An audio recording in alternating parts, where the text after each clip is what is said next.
क्या चमक?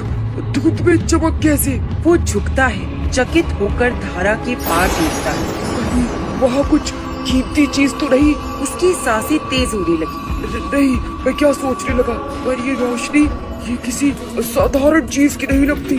कुछ पल सोचकर वो खुद ही अपने मन को समझाने लगा। अरे कमल, हो सकता है कोई सोने का बर्तन पड़ा हो या कोई पुराना खजाना। लालच की चिंगारी उसके भीतर जाग उठी। वो धारा के किनारे बैठकर धुंध को ध्यान से देखने लगा। अगर वहाँ सच में खजाना है तो मेरी करीबी खत। वो कल्पना करता है, नया घर, अच्छे खाने, बाकी दवा, नई कुल्हाड़ी। उसकी आंखों में चमक आ जाती है। हाँ, अगर खजाना है तो। तभी पीछे से एक आवाज आती है। कमल चौंक कर मुड़ता है। सामने बूढ़ा वैद्य भैरव खड़ा था, कांपता हुआ। अरे भैरव काका, आप जंगल के इतने भीतर, और ये कैसी घबराई हुई हालत है आपकी? तू धुंध के पास क्यों गया रे लड़के? जीना नहीं है क्या? क्यों नहीं जा सकता? बस धुंध ही तो है, और काका उसमें से रोशनी भी आ रही है। उनकी आंखों में भय साफ हो। रोशनी वही सबसे बड़ा जाल है। यही तो धुंध लोक का श्राप है रे। जिस रोशनी को तू खजाना समझ रहा है, वही मौत का द्वार है। काका, आप तो हमेशा डराते रहो। मैं बस थोड़ा देखने जा रहा था। क्या पता वहाँ से, क्या पता, यही सोच कर तो कई लोग बर्बाद हो गए। कमल चुप हो जाता है। काका, सच में क्या इतना खतरनाक है? भैरव गहरी सांस लेते हैं। धुंध लोक का नाम सुना है? सुना? हाँ, पर वो तो पुरानी कहानी है। कहा जाता है कि कोई राज्य धुंध में खो गया था किसी श्राप के कारण। भैरव उसकी आंखों में सीधा देखते हैं। कहानी नहीं है कमल, सच है। और वही राज्य, वही धुंध लोक तेरे सामने खड़ा है। कमल का गला सूख गया। क्या वो असली राज्य, वो समय में खो गया राज्य यही है? हाँ, और धुंध में जो रोशनी तू देख रहा है, वही श्राप की पुकार है। और जो भी उस धुंध को पार करता है, वो कभी वापस नहीं आता। कमल की सांस तेज हो जाती है। उसकी नजर फिर धुंध पर जाती है। इस बार उसमें डर और जिज्ञासा दोनों। वो रोशनी खजाना नहीं है। भैरव कड़वाहट से हंसते। खजाना? हाँ, लालच करने वालों के लिए वो खजाना ही है। लेकिन असली बात ये है कि धुंध लोक किसी खजाने की वजह से नष्ट हुआ था। कमल स्तब्ध रह जाता है।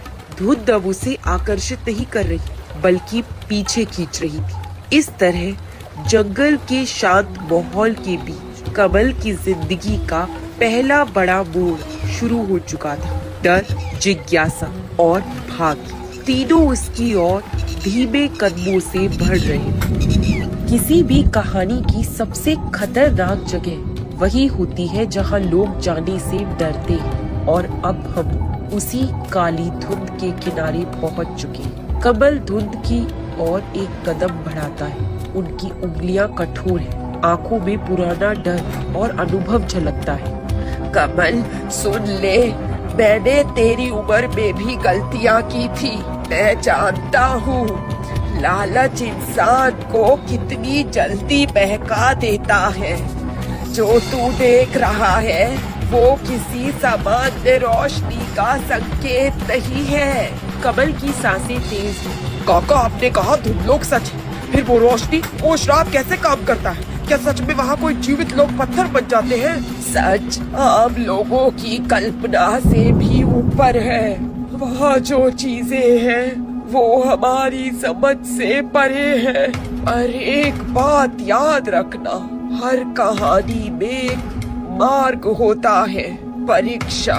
उस रोशनी के पीछे तुम्हारा मन, तुम्हारा डर और तुम्हारी चाहत तीनों परखी जाएगी। कमल की आंखों में उम्मीद उम्मीद और डर एक साथ जग रहे। उसकी उंगलियां मिट्टी पर से चिपक गई। हाथ में कुल्हाड़ी का कालिखा सा ठोस बन। लेकिन अगर सच में कोई जड़ी बूटी, कोई दवा, कोई खजाना हो तो क्या मैं नहीं ले आ सकता? क्या एक मौका भी नहीं लिया जाएगा?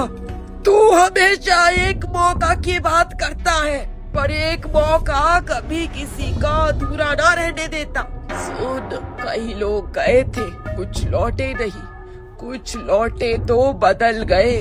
किसी ने सोना छुआ और पत्थर बन गया, किसी ने जड़ी बूटी चुरा ली और उसे देने की हिमाकत की तो उसकी आवाजें एकदम सूखी हो गई। को देखकर मैं भी कांप गया था। वो कुछ पल चुप रहते हैं, फिर धीरे से कहते हैं, कमल, मैं तेरा साथ दे रहा हूँ, इसलिए नहीं कि मैं तुम्हें रोकना चाहता हूँ, बल्कि इसलिए कि मैं जानता हूँ तेरा मन कितना मजबूत है, पर मजबूत दिल और जल्दबाजी में फर्क होता है। कमल ठहरे हुए पाँव फिर आगे बढ़ाता है, पर अब कदम धीमे।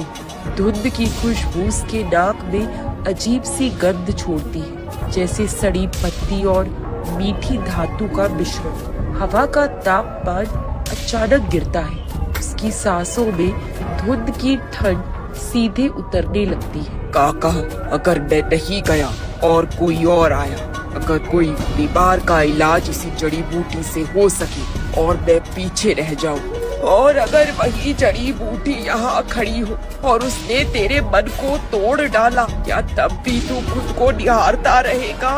कमल का चेहरा रंग बदलता है, शब्द उसके होठों पर फंसते, उसकी आंखें तेजी से भैरव पर टिकती हैं, मानो कोई उत्तर ढूंढ रहा। तभी झाड़ियों के बीच से एक हल्की आवाज सुनाई देती है, एक बुजुर्ग पुरुष की, जिसका चेहरा धूप से झुलसा हुआ, पर आंखों में एक शांत कठोरता है। वो व्यक्ति धीरे धीरे चलते हुए सामने आता है। के कंधे पर एक छोटा झोला और हाथ में एक पुरानी लाठी है। भैरव, तू भी किस लिए खड़े हो?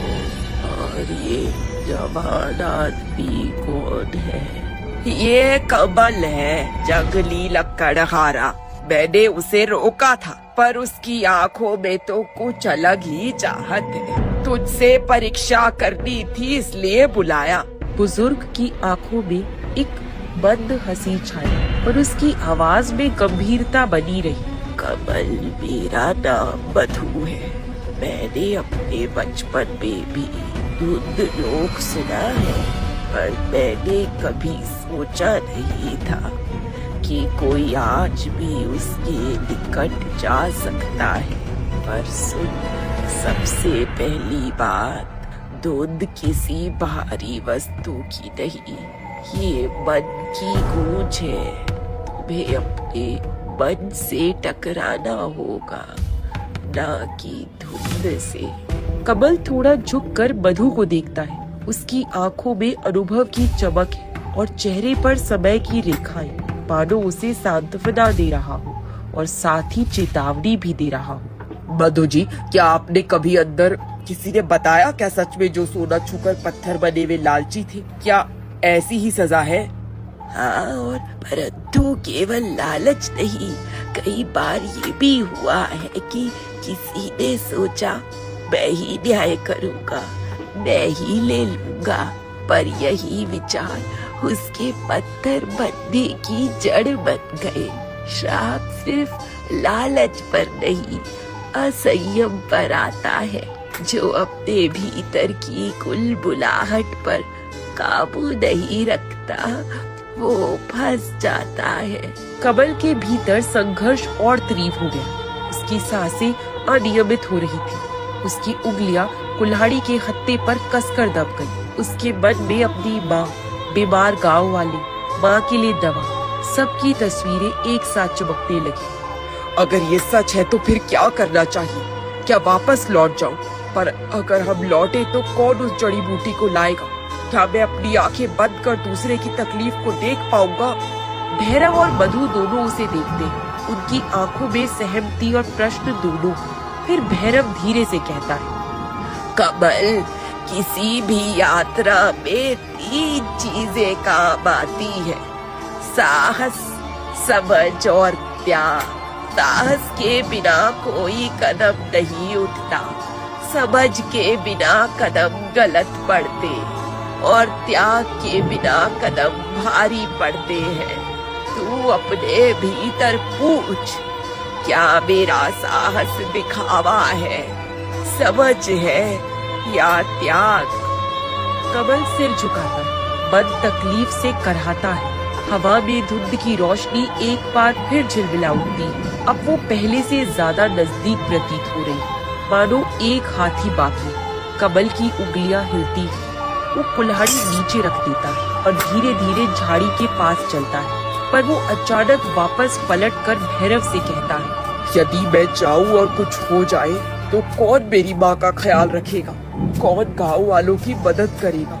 मैं अकेला हूँ, पर मेरा हृदय भारी है। मैं नहीं चाहता किसी की मौत का कारण बनूं। भैरव की आंखें भी नम हो जाती है। अगर तेरा मन साफ है तो तू वापस भी जा सकता है और अपने तरीके से मदद कर सकता है। हर समस्या का हल धुंधलोक ही नहीं, पर अगर तेरा मन कमजोर है और लालच उसमें समा जाए तो तू भी पत्थर बन जाएगा।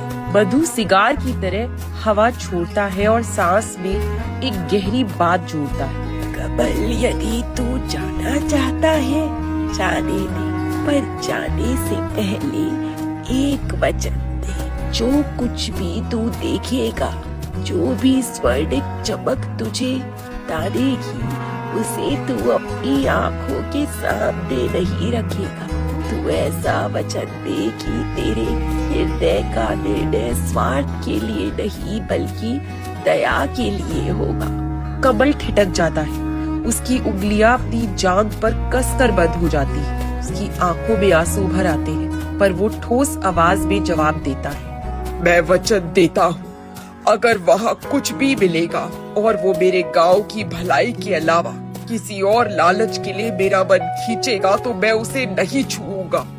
मैं पहले मदद के लिए जानने की कोशिश करूंगा और यदि ये सच में किसी की बीमारी ठीक कर सकती है तो मैं उसे लेने का उपयुक्त मार्ग आजमाऊंगा। चोरी नहीं, चोरी के बदले पत्थर नहीं। भैरव के चेहरे पर थोड़ी राहत की झलक आती है। मधु उसकी ओर झुककर मुस्कुराता है, पर मुस्कान में सौम्यता और भारीपन दोनों है। ठीक है कमल, ये वचन तुम्हें धुंधलोक की परीक्षा में मजबूत रखेगा। अब धीरे धीरे चल और ध्यान रख, धुंध की आवाजें तेरे भीतर की आवाजों को तेज कर देगी। किसी भी समय यदि तेरे मन में लालच साफ दिखे तो तुरंत पीछे हटाना। कमल धीरे धीरे आगे बढ़ता है। उसकी टोली भैरव, मधु और कमल अब लगभग काली धुंध के किनारे पहुंच चुकी है। हवा में एक सन्नाटा है, बस पेड़ों की हल्की सरसराहट के अलावा कोई आवाज नहीं। शहर की ओर बढ़ते कदम, दिल की धड़कनें तेज और उस काली धुंध के भीतर का खालीपन, ये सब मिलकर एक ऐसी घड़ी बना रहे थे जहां हर निर्णय की गूंज दूर तलक सुनाई देगी। कमल ने एक बार अपने गांव की तरफ देखा। वहां उसकी बात छाया के समान दिखी और फिर उसने आंखें बंद करके धुंध की ओर बढ़ना शुरू किया। जंगल ठहरा हुआ था, सिर्फ 3 साई, कमल, भैरव और मधु काली धुंध के ठीक सामने खड़े थे। हवा ठंडी नहीं, जमी हुई लग रही थी। कमल का दिल पहली बार इतना तेज धड़क रहा था कि उसकी धड़कन वो खुद अपने कानों में सुन सकता था। भैरव ने कमल के कंधे पर हाथ रखा, लेकिन हाथ में कंपन साफ दिख रहा था। कमल, चाहे जो भी हो जाए, धुंध के अंदर सीधे मत चलना। कदम ऐसे रखना जैसे कोई बच्चा अंधेरे में रास्ता टटोल रहा हो। अगर तुझे आवाजें सुनाई दे, उन्हें जवाब मत देना। कमल का चेहरा हल्का पीला पड़ जाता है। अब आवाजें? कैसी आवाजें काका? भैरव और मधु एक दूसरे को देखते हैं, फिर मधु आगे बढ़कर बोलते हैं, धुंध तुझे तेरे ही मन की चीजें सुनाएगी। कभी तेरी माँ की आवाज, कभी किसी मरते आदमी की चीख। कभी ऐसी बातें जो तूने कभी सुनी ही नहीं। कमल की उंगलियां कांपने लगी। वो धीरे से कहता है, अगर माँ की आवाज आई तो, अगर वो मुझे पुकारे, कमल बेटा इधर आ, तो मैं क्या करूँगा? मधु अपना झूला कसकर पकड़ लेते हैं। तू उसी पल हार जाएगा। धुंध जानती है कि तेरी सबसे बड़ी कमजोरी क्या है, इसलिए कभी भी उस आवाज का पीछा मत करना। तुझे सिर्फ अपने कदम देखने हैं, धुंध की बातें नहीं। कमल गहरी सांस लेता है। उसकी आंखों में डर और दृढ़ता एक साथ है। अब वे धुंध के इतने पास थे कि लगता था जैसे वो धुंध कोई जीव खामोशी से सांस ले रहा। हवा में धीमी कंपन की ध्वनि है। कमल का दिल डूबने लगा। वो एक पल के लिए अपने गांव की दिशा में देखता है। माँ की तस्वीर की कमजोर आवाज। कमल की आंखें भर आती पर वो होठ भींच लेता है। ठीक है, मैं तैयार हूँ। भैरव की आंखें कांपती है। ईश्वर तेरा साथ दे बेटा। कमल आगे बढ़ता है और काली धुंध उसके चेहरे को छू लेती है। एक ठंडा झटका उसके पूरे शरीर में फैल जाता है। धुंध के भीतर कदम रखते ही दुनिया बिल्कुल बदल। हवा भारी, धरती नरम और हवा में कहीं दूर से आती एक अजीब मीठी खुशबू। कमल ने हिम्मत करके आंखें खोली। चारों ओर धुंध में तैरते नीले, हरे और काले कण। पहली बार कमल को एहसास हुआ वो सचमुच किसी दूसरे संसार में आ गया है। अचानक से कमल, ओ बेटा इधर आ। माँ की आवाज आती है, बिल्कुल साफ, बिल्कुल वैसी ही। कमल की रीढ़ में सिहरन दौड़ गई। घुटने कांपने लगे। माँ, तुम यहाँ कैसे? वो एक कदम आगे बढ़ने ही वाला था कि भैरव की कड़ी आवाज उसे याद आई। धुंध तुझे तेरी कमजोरी से तोड़ेगी। कमल खड़ा रह गया। दोनों हाथ कसकर मुट्ठी बना ली। नहीं, नहीं, असली माँ नहीं है। ये सिर्फ धोखा है। माँ घर पर है। ये धुंध मुझे फंसाना चाहती है। लेकिन आवाज फिर आई और इस बार और भी दर्द भरी। कमल बेटा, मुझे अकेला क्यों छोड़ दिया? कमल के आंसू निकल पड़े। अचानक धुंध हिलती है और धुंध धीरे धीरे एक आकृति का रूप ले लेती है और एक धुंधला सा स्त्री का चेहरा उभरने लगता है। कमल के कदम पीछे हट जाते हैं। माँ, ये माँ नहीं है, ये कोई जादू है। धुंध स्त्री उसके पास बहुत पास आती है। उसकी आंखें खो जैसी गहरी और चेहरा धुंध जैसा पारदर्शी। अगर तुम मुझसे दूर गए, मैं मर जाऊंगी तेरी वजह से। कमल भय से जड़ हो जाता है। ये धुंध का पहला घातक जाल था। लोग सोने से नहीं, अपनों की आवाज और यादों से हारते थे। कमल एक पल को हारने ही वाला था। तभी अचानक किसी ने पीछे से उसका हाथ पकड़ा। कमल मुड़ता है। वो मधु था। वो भी धुंध में घुस आया था कमल को बचाने। वो तेजी से फुसफुसाता है, कमल ध्यान रख, धुंध की पहली जाल अपनों का भ्रम। इससे लड़ नहीं तो तू यहीं रुक जाएगा। कमल तेजी से सांसें लेने लगा। कमल ने आंखें बंद की और जोर से कहा, तुम मेरी माँ नहीं हो। मेरी असली माँ घर पर है। मैं उसके लिए जीता हूँ, ना कि तुम्हारे लिए। धुंध स्त्री की आकृति अचानक चटक कर बिखर गई। धुंध पीछे हट गई और पहली बार